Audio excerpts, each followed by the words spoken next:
दोस्तों नमस्कार, मैं हूं विनीता यादव। वो कहते हैं ना कि जहां ताकत होती है वहीं सबकी नज़र होती है, और ये नज़र ऐसी होती है कि जो वक्त से पहले कई तरह की करवट बदलने के लिए मजबूर कर देती है। और ये करवटें उत्तर प्रदेश और दिल्ली के बीच हो रही हैं। जी, लखनऊ और दिल्ली के बीच बहुत कुछ ऐसा है इस वक्त जहां पर किसी की नज़र नहीं है। हालांकि इस वक्त सबकी नज़र देश के 5 चुनावी राज्यों पर है।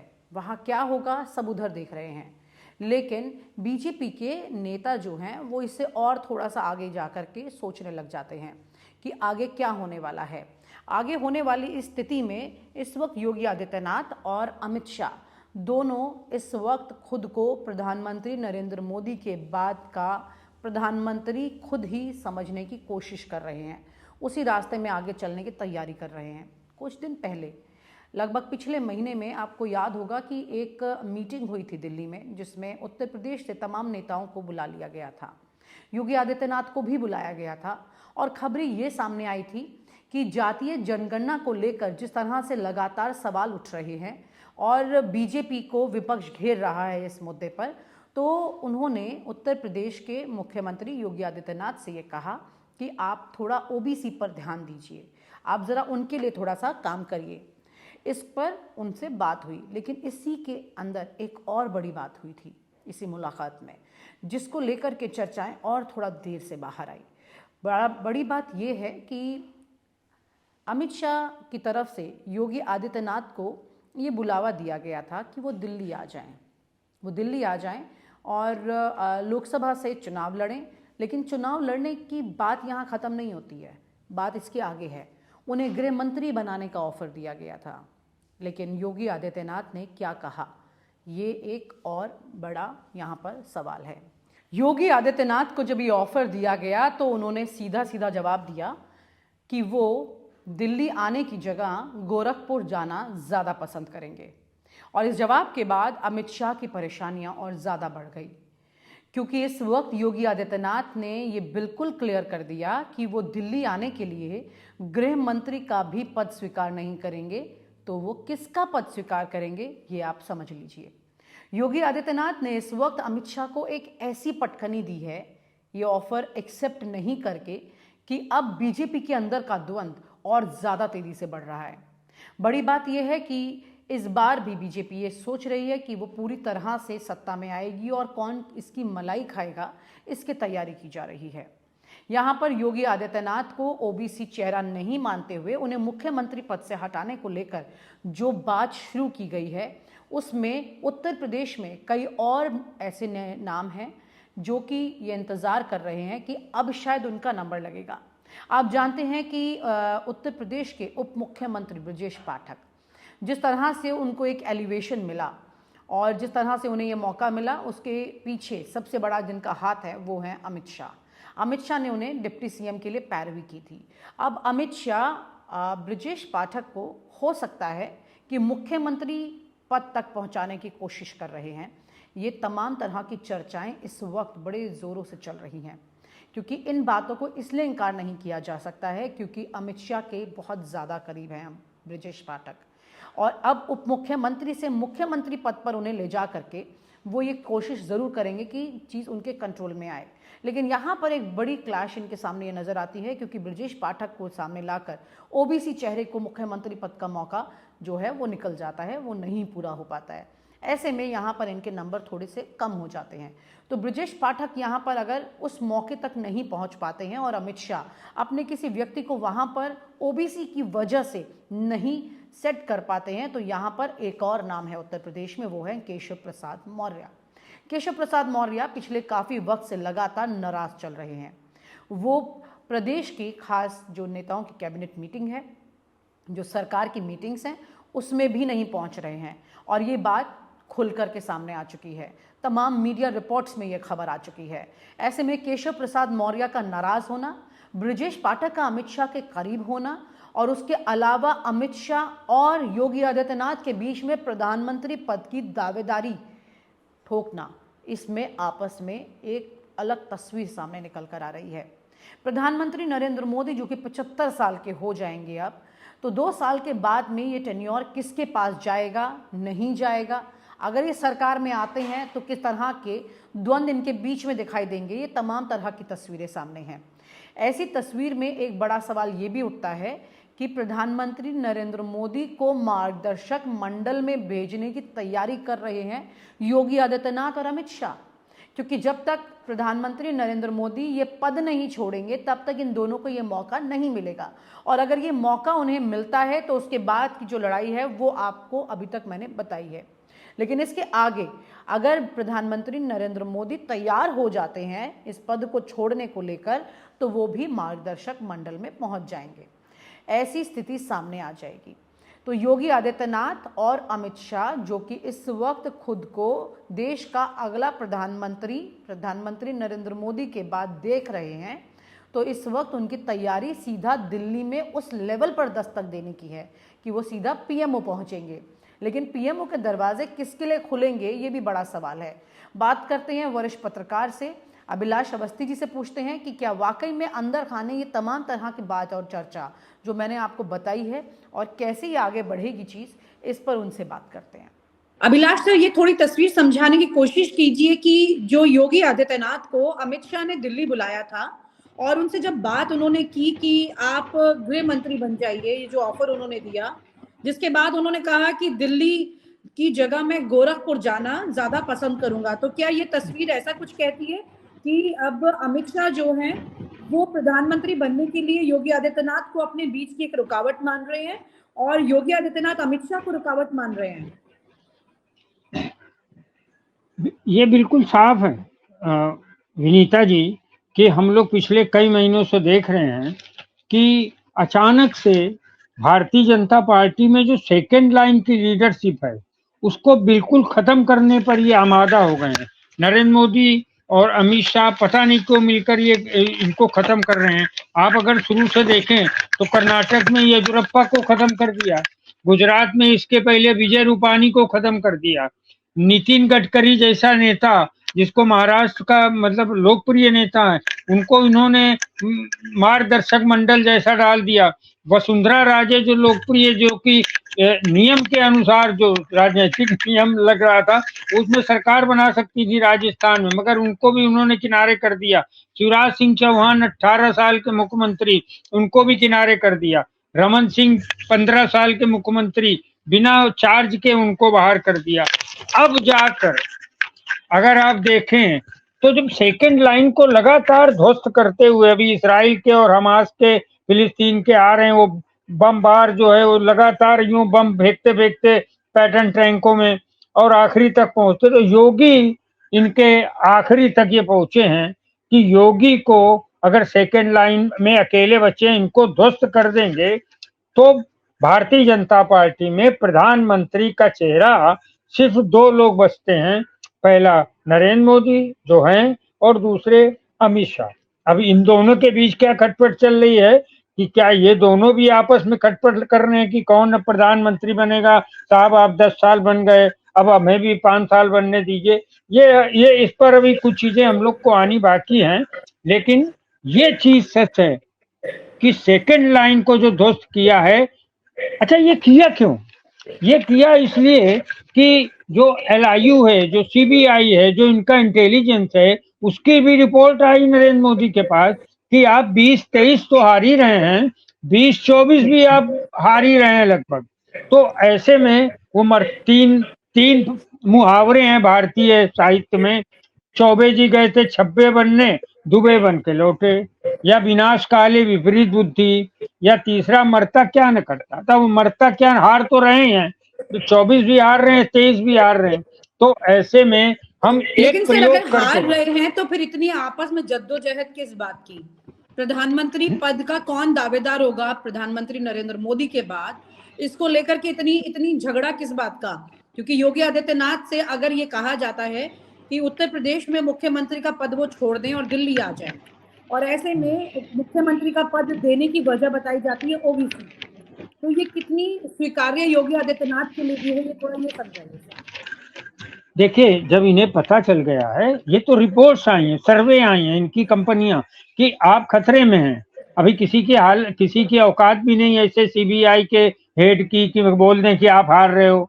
तो इनको जो रिपोर्ट्स आई है इसलिए ये प्रयोग कर रहे हैं और सेकंड लाइन ध्वस्त करके इन्होंने भाजपा को ध्वस्त करने का कार्यक्रम शुरू किया, योगी पर हाथ डाल। देखिए योगी की तरफ मैं थोड़ा आपको विनीता जी बताता हूं, आप जागरूक जी पत्रकार हैं, कि जो राजपूत हैं, राजपूत नेतृत्व भारत में बिल्कुल अजीब तरीके से काम करता है। आप देखिए चंद्रशेखर सिंह के पीछे पूरे हिंदुस्तान में हम लोगों ने तो, मैंने तो कई बार उनको देखा, जिस जहां से गुजरते थे सारे राजपूत गांवों से निकल निकल के उस स्वागत को खड़े होते थे और वो प्रधानमंत्री बने। उसी तरीके से बीपी सिंह भी राजपूतों की तरफ से प्रधानमंत्री बने और उनका पूरे हिंदुस्तान के ठाकुरों ने दूसरे दलों के लोगों ने आके, मैंने देखा सामने सामने समर्थन किया। उसी तरीके से अर्जुन सिंह और राजनाथ सिंह भी ठाकुरों के नेता बने और राजपूत पूरे के पूरे उनके पीछे पड़े रहे। अब राजनाथ सिंह को धता बता के योगी जो हैं ठाकुरों के एकमात्र नेता हैं हिंदुस्तान में, राजपूतों के कोई दूसरा नहीं है।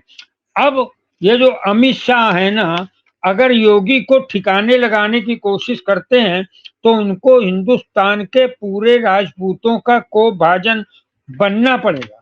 और सिर्फ इतना ही नहीं कि राजपूतों का कोप भाजन पड़ेंगे, कट्टर हिंदुत्व का प्रतीक बन चुके हैं योगी। भगवा पहनने वाले एकमात्र ही मुख्यमंत्री हैं हिंदुस्तान में। और एक चीज उनके विषय में और भी प्रसिद्ध हो चुकी है कि वो मुस्लिम विरोधी हैं, वो आजम खान और अंसारी और ये सब पे आ गया। तो ये जो इमेज बन चुकी है, अब अगर ये योगी को टच करने की जो कोशिश कर रहे हैं, ये बहुत ही गुजरात लाबी को बहुत खतरनाक पड़ेगा। उनको उत्तर भारत के राजपूतों का बिहेवियर नहीं पता है कि जब उन्हें पता चल गया कि ये मेरा एक नेता है। अब बीपी सिंह ने कांग्रेस से विद्रोह किया था, पूरे देश का राजपूत उनके पीछे खड़ा हो गया। हेलो सर, अगर नरेंद्र मोदी योगी आदित्यनाथ को मुख्यमंत्री बना करके उत्तर प्रदेश में रख सकते हैं तो अमित शाह को ऐसा मैनेज करने में क्या परेशानी है? और नरेंद्र मोदी जो हैं, क्या वो अमित शाह की मदद नहीं करेंगे? ये तो जोड़ी साथ आई है गुजरात से। देखिए ऐसा है, कुल मिलाकर हम नरेंद्र मोदी और अमित शाह का एक समन्वित जो प्रयास है वो अंतिम प्रयास है। ये इस लाइन को ध्वस्त करने के अंतिम है योगी। और योगी यूं भी एक मजबूत व्यक्ति के रूप में सामने है। आपको याद है मनोज प्रधान को जो है बना दिया गया था मुख्यमंत्री, लगभग डिक्लेयर हो गया था। हम आप सब लोग तमाम न्यूज और डिबेट्स में भी आ गए थे उत्तर प्रदेश का मुख्यमंत्री, लेकिन मनोज सिन्हा को, लेकिन आरएसएस ने हस्तक्षेप करके और योगी जी को बनाया था। उसी तरीके से जिस तरीके से इन्होंने लाल कृष्ण आडवाणी ने हस्तक्षेप करके मोदी को गुजरात का मुख्यमंत्री बनाया और मुख्यमंत्री पद उन्होंने कभी नहीं छोड़ा। आज भी वो नहीं होके एक शैडो की तरह उसमें मोदी जी गुजरात में काबिज हैं मुख्यमंत्री के रूप में, जब चाहते हैं बदल देते हैं। वही स्थिति कमोबेश योगी के साथ है। योगी अब काबिज हो चुके हैं किसी भी वजह से, आरएसएस के कहने की वजह से। अब उनको हटाने का प्रयास बड़ा खतरनाक होने वाला है भारतीय जनता पार्टी के लिए। फिर भी मेरे ख्याल से एक चीज जो है, योगी बड़े खांटी आदमी हैं। योगी जी के सलाहकार दो बड़े आईएएस हैं, एक तो अवनीश अवस्थी और दूसरे नवनीत सहगल।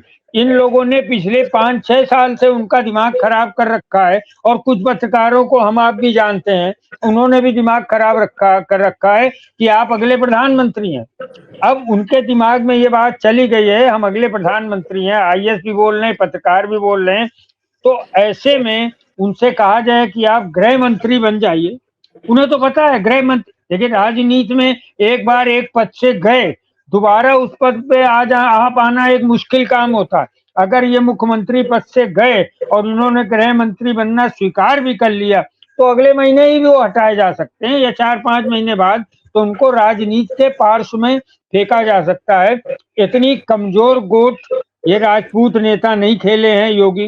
हाँ बोलिए सर, अगर वो उनको गृह मंत्री बनना उन्होंने स्वीकार कर लिया तो क्या वो अमित शाह के अंडर काम करने की बात को भी स्वीकार कर रहे हैं इनडायरेक्टली? ऐसा भी है क्या? हाँ, ये अगर अगर वो ये स्वीकार कर लेते हैं गृह मंत्री बनना, तो आपका इशारा जो है आपके प्रश्न में जो छुपा हुआ है कि अगर गृह मंत्री योगी बनते हैं तो जाहिर सी बात है प्रधानमंत्री पद के लिए अमित शाह का ही नाम होगा। लेकिन मुझे एक बात समझ में नहीं आती है, मोदी जी भी इतने भोले नहीं हैं। जिस पद पर पहुंचने के लिए उन्होंने मुरली मनोहर जोशी और ये लाल कृष्ण अडवाणी न जाने कितनों की राजनीतिक हत्या की है, वो पद अपने सहयोगी के कहने पे छोड़ देंगे, ऐसे छोड़ देंगे, आसान सी बात नहीं है। और हम तुर्रा कुछ भी लगा लें, लेकिन ये मुश्किल सर ये तो एक और विषय है, बड़ा विषय है जिस पर चर्चा करेंगे। लेकिन एक बड़ी बात यह है कि योगी आदित्यनाथ हैं तो फिर राजनाथ सिंह क्यों नहीं? ये भी तो तमाम सवाल है ना सर। तो योगी आदित्यनाथ को क्या गृह मंत्री का पद देकर के राजनाथ सिंह से भी ज्यादा स्ट्रॉन्ग पोजीशन देने की बात? देखिए, राजनाथ सिंह कभी भी भारतीय जनता पार्टी के लिए फ्रूटफुल नहीं रहे। अब भारतीय जनता पार्टी के लिए तो रहे, गुजरात लॉबी के लिए कभी राजनाथ सिंह उपयोगी व्यक्ति रहे नहीं। योगी उपयोगी हैं। योगी जो है मुस्लिमों को कैसे काउंटर किया, अतीक को कैसे उनके रहते मारा गया, कैसे बुलडोजर चलाया गया, ये काम राजनाथ सिंह नहीं कर सकते ना। तो अगर पूरे हिंदुस्तान में गृह मंत्री के रूप में इनको इम्पोज किया गया योगी को, तो पूरे हिंदुस्तान में जैसे 23% मुस्लिम है इसमें पश्चिम बंगाल में, और इधर 16-17% कर्नाटक में, तो और इधर है बिहार में। तो अगर देखिए, हाँ ये बात देखिए, अगर गृह मंत्री ये बनते हैं तो जहां 4 प्रांतों में भारतीय जनता पार्टी कमजोर हो चुकी है, 23% मुस्लिम वाली पश्चिम बंगाल में, और इधर बिहार में, कर्नाटक में और महाराष्ट्र में, 4 प्रांतों में संकट में, तो ऐसे में अगर ये बनते हैं तो वहां पर मुस्लिमों में एक दहशत आएगी, और हो सकता है, और उसके बाद हिंदू जो कट्टर हिंदू वोटर है, एक वातावरण बनाने में इनके माध्यम से मदद मिलेगी, ऐसा वो सोच रहे हैं। लेकिन क्या हिंदुस्तान में अब ये संभव रह गया है? अब मैं आपको फिर बोल रहा हूँ, ये सारे मैथमेटिक्स के बीच में 3 दिसंबर को 3 दिसंबर को सारी पिक्चर क्लियर हो जाए। लेकिन सर एक आखिरी सवाल कि योगी आदित्यनाथ ने अमित शाह को सीधा ये जवाब दिया कि दिल्ली नहीं आऊंगा, इससे अच्छा है कि गोरखपुर चला जाऊंगा। हाँ जी, तो ये समझते हैं ना, वो इस बात को समझते हैं कि ये किसी के सगे नहीं है। ये जो अमित शाह और नरेंद्र मोदी गुजरात लॉबी जिन्हें कहा जाता है, ये कभी किसी के सगे नहीं रहे। आप पूरे हिंदुस्तान में देख लिए, किसी राजनेता के साथ नहीं। तो ऐसे में उन्हें पता है कि मुझे यहाँ से उखाड़ कर ये अगर किसी ओबीसी के, शायद केशव मौर्य को लाना चाहते हैं या कोई और चौधरी साहब हैं। देखिए, एक चीज और भी है कि आप ये गलत गेम भी हो सकता है। एक तरफ आप हटाना चाहते हैं योगी को, दूसरी तरफ ओबीसी का चीफ मिनिस्टर लाना चाहते हैं, तो फिर प्रश्न नए खड़े होंगे हिंदुस्तान की राजनीति में कि अगर आप ओबीसी का चीफ मिनिस्टर लाए हैं तो शिवराज सिंह चौहान के पीछे क्यों पड़े थे हटाने के? और दूसरा, आप केंद्रीय मंत्रिमंडल में कितने ओबीसी बदलेंगे? आप मंत्रिमंडल को कद बढ़ाइए और उसमें ओबीसी लाइए, और उत्तर प्रदेश में भी मंत्रियों की संख्या पर प्रश्न उठेगा कि ओबीसी दलित वर्ग के लाइए। तो ये इतना आसान खेल तो नहीं है, लेकिन हमें लगता है कि जो ये वजह यहाँ दी उन्हें ओबीसी मुख्यमंत्री तलाशने की, या उनकी जगह एक किसी ओबीसी मुख्यमंत्री को लाया जाए, तो ये क्या सिर्फ महज शगुफा था? क्योंकि योगी आदित्यनाथ भी एक नेता हैं और तमाम कूटनीति जानते हैं, जिसके आधार पर आज वो मुख्यमंत्री बने हुए दूसरी बार। तो उनको इतनी मीठी गोली के साथ में आपको लगता है कि मैनेज किया जा सकता था अमित शाह द्वारा? मुझे तो नहीं लगता है कि मैनेज नहीं हो सकते हैं वो। अमित शाह तो नहीं कर सकते हैं। अमित शाह के प्रति जो है, मुझे पता है योगी की भावना कैसी है। योगी अमित शाह को कुछ समझते भी नहीं है, और अमित शाह भी योगी को कुछ नहीं समझते हैं, क्योंकि बाकायदे ऑलरेडी केशव मौर्य और ये आपके ओपी राजभर और दारा सिंह चौहान, ये सब मुख्यमंत्री से मिलना चाहिए ना। आपको योगी से बात करना चाहिए। आप केशव मौर्य बात करने जाते हैं अमित शाह से, ऊपर वो पाठक जो ब्रजेश पाठक है वो अमित शाह से बात करते हैं। तो शैडो शैडो जो मुख्यमंत्री हैं उत्तर प्रदेश के, वो अमित शाह बनने की कोशिश में हमेशा रहते हैं, और इसीलिए उन्होंने अवनीश अवस्थी का, आपको मालूम है कि वो एक्सटेंशन रोक नहीं दिया। मिला। हाँ, तो ये मतलब सब ये कि एक तरफ योगी आदित्यनाथ अकेले पड़े हुए हैं, उनकी तमाम कैबिनेट जो है वो अमित शाह के पास जाकर के नतमस्तक हो रही है, गृह मंत्री के पास। हाँ, लेकिन एक चीज और है, हमारे पास अभी सीधा आंकड़ा नहीं है, लेकिन जिस ढंग से राजपूत, जैसे राजेश्वर सिंह है वहां पर, जैसे दयाशंकर सिंह है, ये जो राजपूतों की एक लॉबी है जो योगी के पीछे बड़ी तेजी के साथ खड़ी हुई है, तो वो खाली देखिए एक ही नहीं कि आपने योगी को हटा दिया, ऐसा नहीं है। आपको योगी को हटाने के पहले वो जो एक लंबी लिस्ट है राजपूत विधायकों और मंत्रियों की, उसको भी फेस करना पड़ेगा। तो पहली बार मुझे लग रहा है अमित शाह और मोदी को, ये सुमित्रा महाजन नहीं है, ये शिवराज चौहान भी नहीं है, ये जो है नितिन गडकरी थोड़ा उछलते हैं, लेकिन वो चीफ मिनिस्टर नहीं थे, रमन सिंह की तरह चुपचाप या ऐसे किचन में नहीं जाके बैठ जाएगा। ये आदमी अगर वहां गया, योगी कह रहे हैं, उन्होंने तो ये धमकी है कि हम केंद्र में दिल्ली में नहीं आएंगे, हम वहां जाना पसंद करेंगे। इसका मतलब वो राजनीति में उत्तर प्रदेश में और उनके पास हिंदू युवा वाहिनी है, हिंदू युवा वाहिनी एक काफी सशक्त है, वो उसके माध्यम से एक पार्टी बनाएंगे। जब इसमें मध्य प्रदेश में आरएसएस पहले ने भी दे चुके हैं, जब मुख्यमंत्री उन्हें बनाया जा रहा था उस वक्त हिंदू युवा जी हाँ, तो उनके पास अपनी एक ताकत है, वो धमकी देते हैं, वो किसी की बात मानने वाले नहीं है। लेकिन टोटल कुल मिलाकर मोदी जी अगर मनाएंगे तो वो मानने की शायद कोशिश करें, लेकिन ठाकुर राजपूत विधायकों की एक बड़ी फौज है, जिसमें 2 नाम मैंने बोले, कुछ नाम आपको, दयाशंकर और ये राजेश्वर, ये ऑफिसर रहे हैं, अभी वो इस बार हुए हैं, और आभा सिंह एडवोकेट के भाई हैं। तो इन लोग जो हैं उनके सलाहकारों में हैं, वो उन्हें ऐसी कुछ करने नहीं देंगे। इसलिए मुझे लगता है कि 24 के जो ख्वाब सजा के रखे हैं मोदी और अमित शाह ने, उससे टांग अड़ा के योगी बैठ जाएंगे, और 24 में इंडिया अलायंस के लिए शायद यही लोग का युद्ध रास्ता साफ करे, ऐसा मुझे लगता है। तो मतलब योगी आदित्यनाथ 2024 में मोदी और अमित शाह का खेल उल्टा बिगाड़ सकते हैं अपना खेल बनाने के लिए, ये बड़ी बात आप कह रहे हैं। हाँ जी बिल्कुल बिल्कुल जी, thank you so much sir. तो योगी आदित्यनाथ और अमित शाह, इन दोनों के इस वक्त सत्ता पर काबिज होने के झगड़े में ये तय है कि 2024 का चुनाव कम से कम पिछले 2 लोकसभा चुनाव जैसा तो नहीं होने वाला है। बीजेपी के लिए यहाँ पर सत्ता पर, ताकत पर कब्जा पाने की मशक्कत शुरू हो चुकी है, और इतिहास गवाह है किस तरह से बड़े बड़े नाम सिर्फ ताकत पाने में कमज़ोर होते चले गए। तो देखना ये होगा कि बीजेपी के ये 2 धुरंधर नेता 2024 में प्रधानमंत्री नरेंद्र मोदी के लिए काम करेंगे या सिर्फ अपने लिए। आप हमसे जुड़े रहने के लिए सब्सक्राइब करें YouTube पर, फॉलो करें Twitter पर और लाइक करें Facebook पर।